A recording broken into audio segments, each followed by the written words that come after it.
thanks a lot for having us, that we can give a presentation here.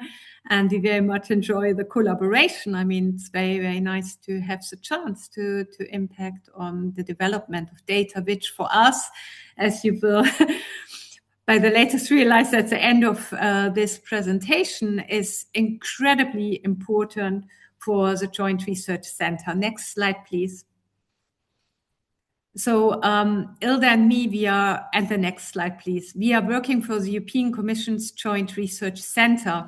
And I'd first like to give you a little bit of a very brief insight on the Joint Research Center and policymaking in the European Commission overall to show the importance of data generation for the policymaking process. Next slide, please.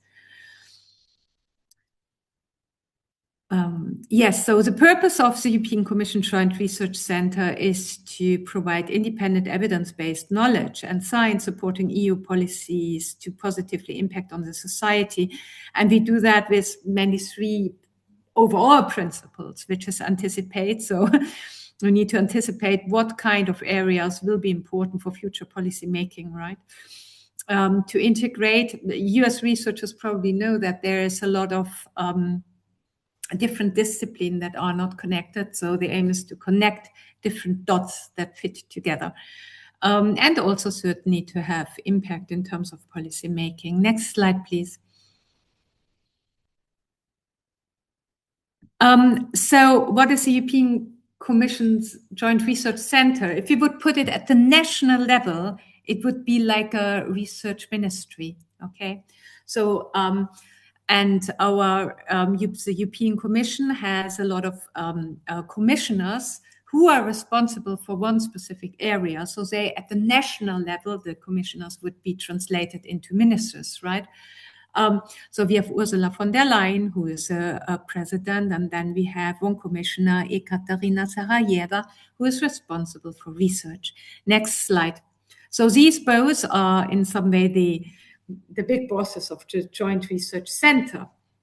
And then we have a Director General, who is Bernard Magenham, and then the Joint Research Center has different directorates. So you need to imagine that we support the entire policy making of the European Commission, and hence we cover all kind of areas where there are some policy making needs. And Ilda is in the Directorate B on fair and sustainable economy, and I'm in Directorate S, which is innovation and science and policy making. Next slide, please. So just to give you some facts and figures, so we are about 2,800 people working in the Joint Research Center. We have a budget of around 380 million annually with self-earned 80 million euros. We have a lot of online databases, so since we rely so heavily on data, and hence we also rely on modeling these data. And we have, given that we serve so many different areas, a lot of research facilities. Next slide, please. Here you can see some as an example. For example, we have done a lot in terms of nuclear research, which was actually the start of the Joint Research Center, the first activities we did, but there's a lot of biotechnology, material, food security, and so on. Next slide, please. But the whole day today is about data, right? And hence it makes very much sense to cite Edward Deming, who said, "In God we trust, all others must bring data." And without data, you're just another person with an opinion.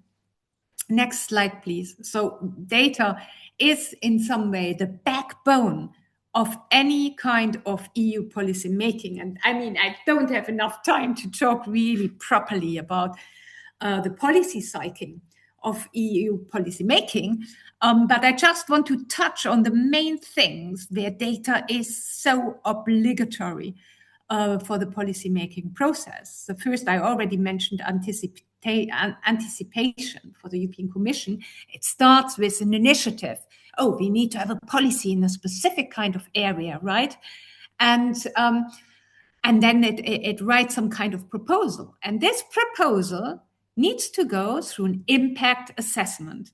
And an impact assessment evaluates whether the policy, the impact of the potential new policy or it's a social, economic, and environmental side. Okay, and for that it needs data. So data are absolutely important for that. Otherwise, impact assessment can't be done. And if the impact assessment is not properly based on data, something that we call the regulatory scrutiny board will just say, sorry, this policy cannot go ahead because you cannot really show properly. So that is one point where data is so important. Then, okay, then the policy, if it goes through the impact assessment, there needs to be consultation, adaptation, implementation. Once a policy has been implemented and run for some time, every 5 years, it needs to be evaluated. So it needs to be found out, did the policy really work? Because if it didn't work, why should we continue it? If it did not work so well, I mean, then probably some changes need to be introduced to make the policy work better. And the evaluation of the policy is based on data. It cannot be done in another way. It is based on high quality data. So next slide, please. So the main 2 points in the EU policy making where data is important is evaluation and impact evaluation, because impact assessment. And there I want to cite Milton Friedman, who said, I mean, one of the great mistakes is to judge policies and programs by their intentions, but we really, rather than by their results, which shows we do need to do policy impact evaluation. Next slide, please. But which kind of data can we use? So what we do for evaluation, what we try to do, because for evaluation you need data on people who participated in a policy and did not participate, so both we often use administrative data if available, but that's very difficult to get hold on due to GDPR and so on. So we also rely a lot on survey data, and there I have to say that longitudinal data like Chronos is especially interesting because it's very difficult to evaluate causality without longitudinal data, as you might know. So high quality survey data, which needs to be based, if you want to see how a specific policy on individuals works, this is based on individual level data. Yeah, next slide is fine. And hence, I we with this kind of short introduction, I made very clear that within the European Commission for making policies, we need high quality data, and especially for evaluating policies, but also to measure their impact before they're implemented. Next slide, please. And with that, I would like to start with one of the examples that Ilda and I will give. So I give the first one, and then I'll give over to Ilda. Very briefly, I'd like to talk about pro-environmental behavior in Europe. Next slide, please. So why is it important to talk about pro-environmental behavior? Because behavioral changes by households could lower overall emissions by 6 to 16% and cut costs of meeting climate goals by 14 to 30%. So what we do as people at home is really important for the environment, and it can change outcomes considerably.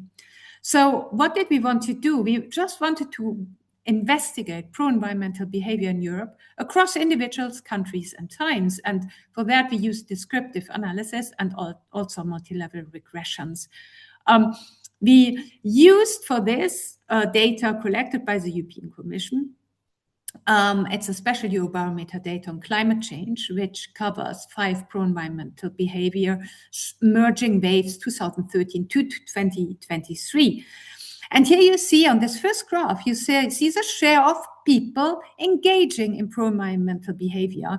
And we see the yellow one is installing solar panels. That's about 5% per year of Europeans. Okay, so that's the lowest share of Europeans taking part, or the lowest share of environmental behavior. It's for solar panel installations. The highest we find for reducing and separating waste, which is around 65%. You see that there's a slight increase over time, but more or less it stays stable. Next slide, please. So descriptively, we investigated differences across regions, for example, where you see that in general, Western, Central Scandinavian countries show higher pro-environmental behavior, more efforts than countries in Southern and Eastern Baltic states.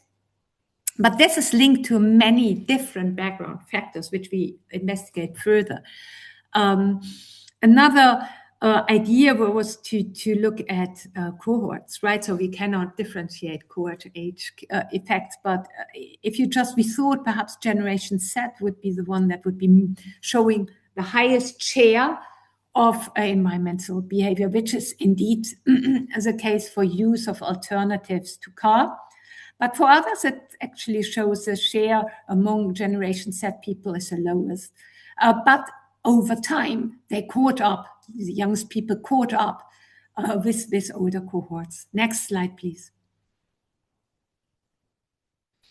And instead of now going really, there's not enough time to go into the results. I'd just like to talk about some policy implications from this research. So we see that the lowest level of pro-environmental behaviors are for using alternatives to car and installing solar panels. And from that, we can learn that there should be more policy efforts to support people in this behavior, and especially for solar panels, which, you need to have money, you need to be a landlord,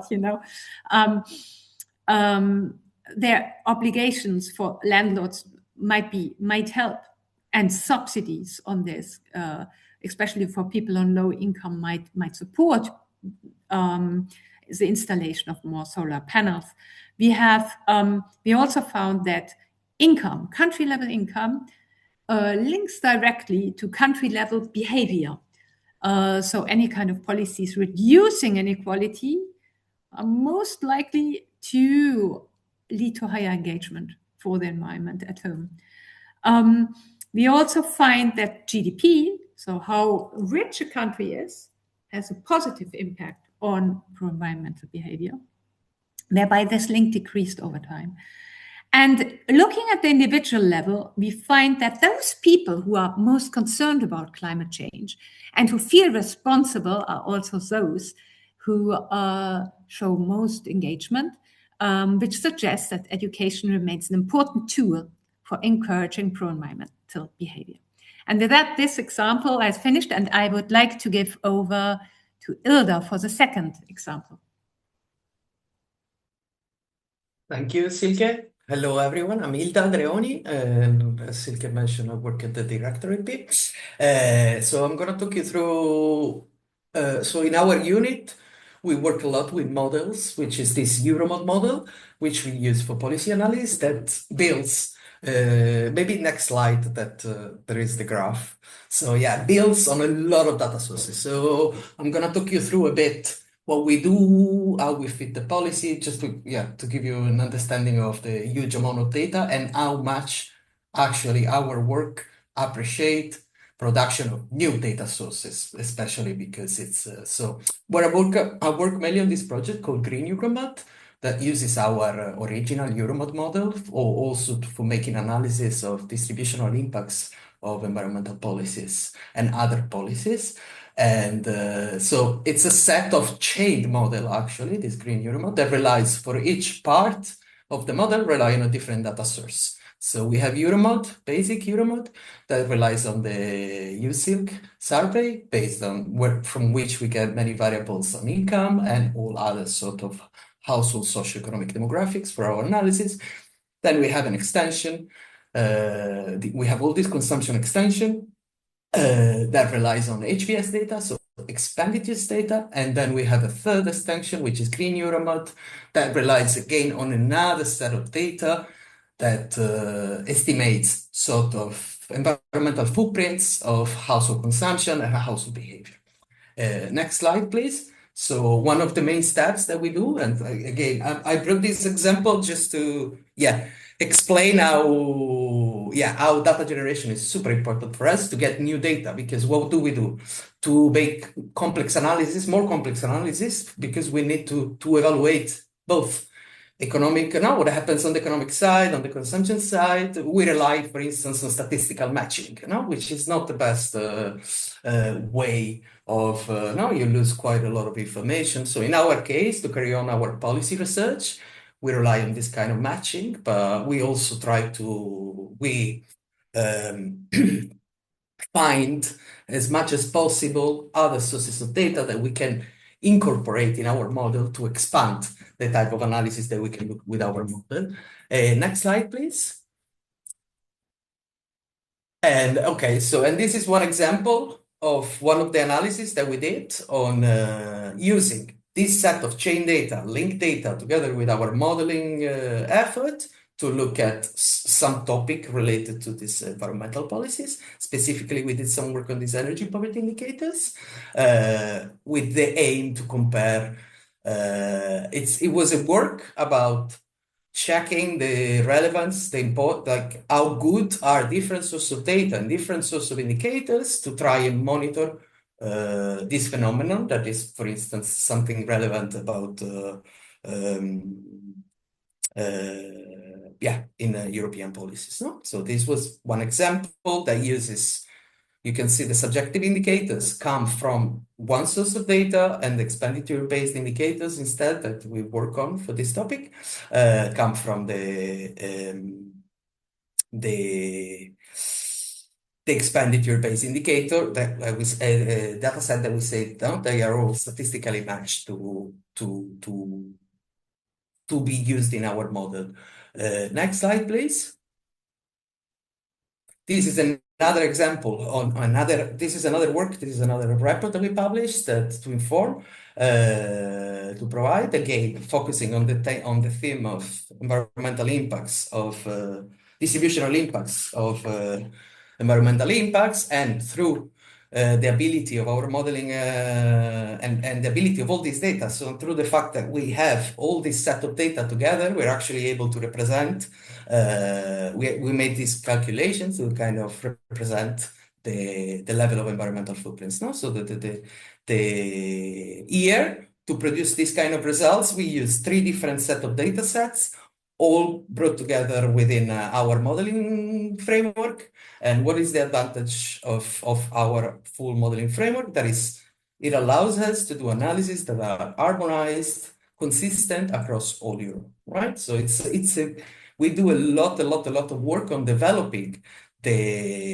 all the data infrastructure and the modeling infrastructure behind to be able to arrive to provide analysis that are harmonized across all Europe, all countries, using harmonized data sources. So there is a lot of work that goes underneath on this kind of harmonization across the 27 countries. So these are just a couple of examples now of how we can bring together very good quality economic data with expenditure data together with sort of environmental data, because what we represent here through exactly this processing, this linking, this chaining is actually emission intensities that are converted that are applied to our expenditures that are calculated according to economic behavior of the people that we analyze.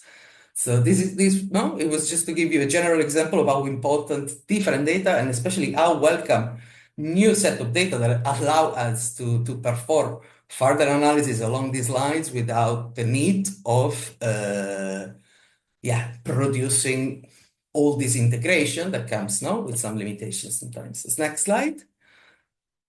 Oh, this is just again to give you some overview about the type of this few ideas of kind of policies where we contribute with our analysis, recommendations, not to give you a feeling, because sometimes I find that this Euromod word is for people outside is a bit difficult to grasp the full feeling, because it's a lot of modeling, right? So, but with our infrastructure and with the data underneath, we've been working a lot on this energy poverty topic. Our work is focused mainly on the distributional consequences, poverty, etc., etc. Yes, and so can we go back one slide? Oh, yeah. And yeah, so this was just to give you this idea. Okay, thank you very much. Yeah, I think no. If there are any questions. No, we have the recruitment in the next slide. Sorry, yes. Next slide. We added the one before. Yeah. So just for you, if you're interested to have a look at the slide before, please.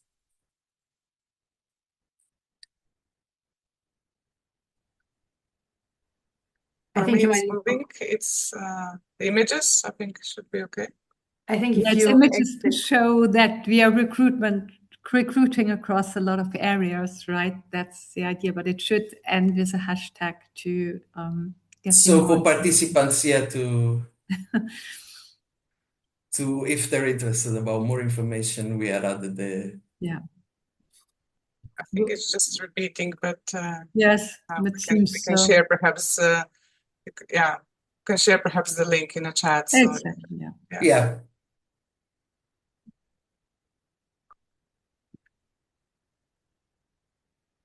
Roxandra, back to you.